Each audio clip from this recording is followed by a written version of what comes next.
साथियों, आज गुजर शहीद स्थल सिकंदरा में मौजूद है। यहाँ शहीदों की आज श्रद्धांजलि के लिए व्यवस्था की गई थी। यहाँ पर समाज के वरिष्ठ नेता बैठे हुए हैं, उनसे पूछते हैं किस लिए ये सभा आयोजित होती है, आज का दिन इतना महत्वपूर्ण क्यों है। हमारे साथ है ममता भाटी जी। ममता भाटी जी से पूछेंगे कि आज का दिन इतना महत्वपूर्ण क्यों है गुजर समाज के लिए। मैडम जी, बहुत बहुत धन्यवाद भाई जी आपका। मेरा नाम ममता भाटी गुजर है और मैं नोएडा से यूपी से चलकर यहाँ पहुंची हूँ।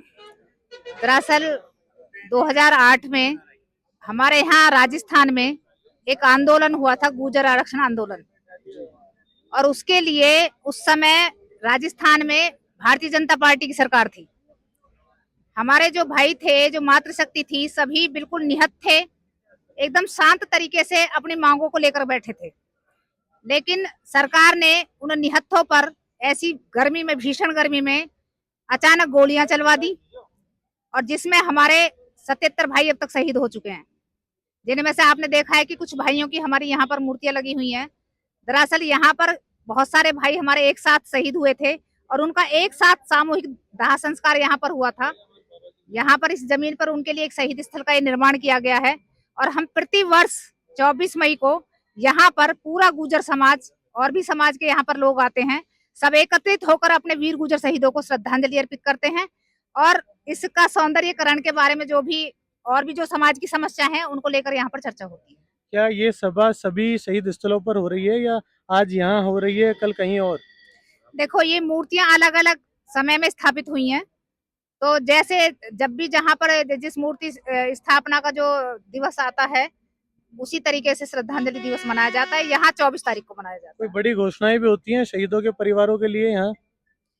अभी तो ऐसी कोई घोषणा नहीं है। जो शुरू में ही शहीद परिवारों को एक छोटी छोटी सी धनराशि 2 लाख 5 लाख रुपए के रूप में दी गई थी, एक नौकरी थी, वो भी शायद सभी शहीद परिवारों को नहीं मिल पाई है।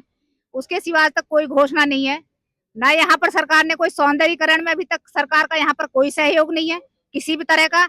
ना सरकार इसको बिल्कुल भी संज्ञान में ले रही है।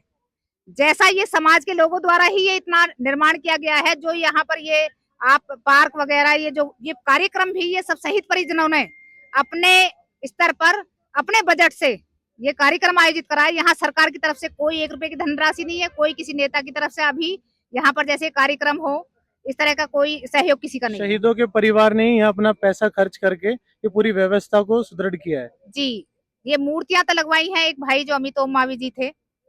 बाकी जितनी भी व्यवस्था है वो शहीद परिजनों ने करवाई हैं। 2023 में कुछ शहीद परिजन एकत्रित हुए थे, उन्होंने इससे थोड़ा बड़े स्तर का कार्यक्रम आयोजित यहाँ पर किया था, जिसके लिए वो लोगों को घर घर जाकर के बता करके भी आए थे, क्योंकि ज्यादातर लोगों को पता नहीं था कि यहाँ पर शहीद स्थल बना हुआ है।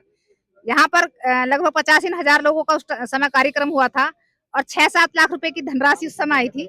उससे जो बची कुची है वो सारी व्यवस्थाएं कराई गई। जी जी। कितने बड़े बड़े नेता यहाँ आज आए हैं समाज के? देखिए, ये तो बड़ी विडंबना है और बड़ा दुख का विषय है, और मुझे भी बड़ा खेद है इस बात को लेकर के कि एक दिन आता है हमारा वर्ष में ये, और मैं समझती हूँ प्राणों के बलिदान से बड़ा कोई बलिदान नहीं है। सही बात। और इसमें भी मेरे समाज के नेता एक दिन में से भी घंटे 2 घंटे का समय यहाँ नहीं निकाल पाते हैं। यहाँ पर आज मेरी नजर में तो एक विधायक आए हैं, जो पूर्व विधायक है शायद जी.आर. खटाना जी, और जो गुजर आरक्षण उसके आंदोलन के जो अध्यक्ष हैं भाई विजय बैसला जी। बाकी तो कोई नेता मुझे यहाँ नजर नहीं आया। सांसद जी आए मुरारी लाल मीणा जी, जो ये बता रहे हैं। समाज के और नेता आने चाहिए थे जो अभी तक नहीं पहुंच पाए। जी बिल्कुल, सबको एक दिन का 365 दिन 7 सप्ताह में से 24 घंटे में से कम 1 घंटे का समय तो इन शहीदों के लिए अवश्य निकालना चाहिए, क्योंकि आज विश्व पटल पे अगर गुजर समाज को जाना गया है तो इन शहीदों की वजह से। सही बात है। एमबीसी वर्ग को अगर अपनी जगह मिल पाई है तो इन शहीदों की वजह से मिल पाई है। इन शहीदों की वजह से मिल पाई है, और पूरे भारत का नहीं, मैं कह रही विश्व का गुजर इन शहीदों का हमेशा हमेशा ऋणी रहेगा। सही बात है। हमारे साथ देव ऋषि भी बैठे हुए हैं जिनकी शादी यहीं शहीद स्थल पर हुई थी। इनसे भी पूछेंगे शहीद स्थल के बारे में। भाई मेरी नहीं हुई थी, बड़े भाई हैं देवराज जी, उनकी हुई थी। मेरी तो गांव में हुई थी। मैं शायद ये समझता हूँ आज़ाद भारत का पहला ऐसा आंदोलन है किसी समाज ने जब अपने हक और अधिकार के लिए इतना बड़ा आंदोलन किया, क्योंकि आज़ादी के बाद 1947 के बाद शायद इतने बड़ी संख्या में किसी समाज के लोग शहीद नहीं हुए। और जब शहीद हुए थे तो उन शहीदों का जो परिणाम था वो हमको मिला भी। आप देख रहे हो जैसे आरएस का रिजल्ट आता है, स्टेट पीसीएस का, स्कूल लेक्चर का जितनी भी वैकेंसी गवर्नमेंट वैकेंसीज आती है उनमें जो रिजल्ट आता है उसमें कहीं न कहीं वो देखने को मिलता है। लेकिन अभी भी कुछ ऐसी चीजें हैं, डिमांड है जो अभी पूरी नहीं हुई। अभी भी कुछ ऐसे हमारे समाज के कुछ बच्चे हैं जो अभी रह गए हैं जिनकी डिमांड पूरी नहीं हुई।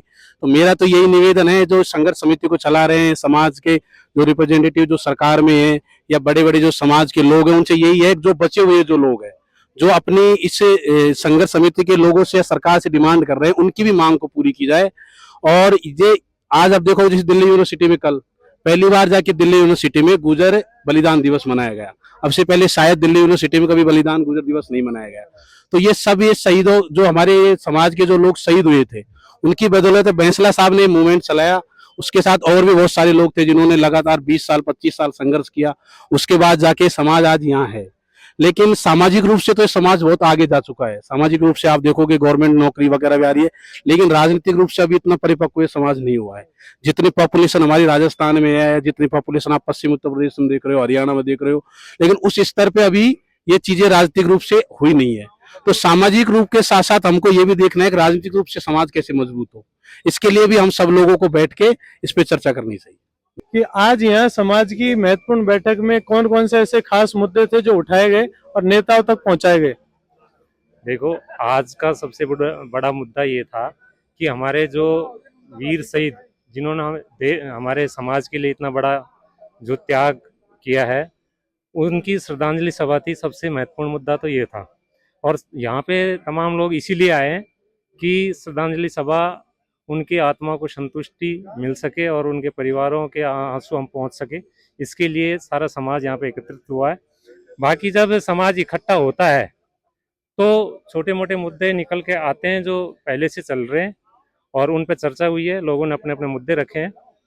और मैं तो यही कहना चाहूँगा कि जिस प्रकार से श्रद्धांजलि सभा में लोग बढ़ चढ़ के हिस्सा ले रहे हैं, उसी प्रकार से हर वर्ष लेते रहे, ताकि शहीद परिवारों को एक मनोबल मिलता रहे। आपके परिवार से कोई शहीद हुआ है इस गुजर आरक्षण में?